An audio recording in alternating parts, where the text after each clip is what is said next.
I've said this to a few folks now. Election law affects both parties. It affects all parties and all voters equally. Therefore, both parties should have a seat at the table as we're figuring out what went wrong and how to fix it. Yeah, this is all in the backdrop of, if you listen to Paul Kenitra or read his report, this is in the backdrop of 1 million illegal aliens that have poured into the state of New Jersey, according to Paul's report. I think he said 900,000, somewhere like that. Mm-hmm. So this is the backdrop.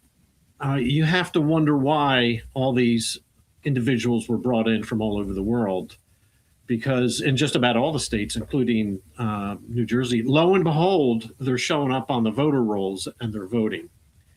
So I'm very skeptical about whether the Democrats are sincerely interested in resolving this, because they are the ones that are going to benefit by having these folks on the voter rolls. And I just have the skepticism. They have all of the tools and the mechanisms right now at their disposal to run the voter database against federal databases that will give us a baseline of how many illegals, but they refuse to do that. They're one of the few states that won't do that. And so I think this is deliberate. That's my sense.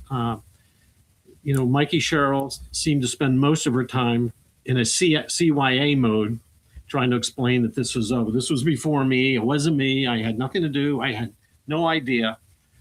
But this has been going on for decades, or for at least since the beginning of the Biden administration. And I think we're going to have to, really put some pressure on the Democrats to get them to yield. They will fight this all the way. And some of these bills that they're proposing do nothing but make the whole registration process less secure. So the bills they're proposing certainly wouldn't solve this problem, because the core of it in this specific case is mixing voter registration with acquiring a driver's license.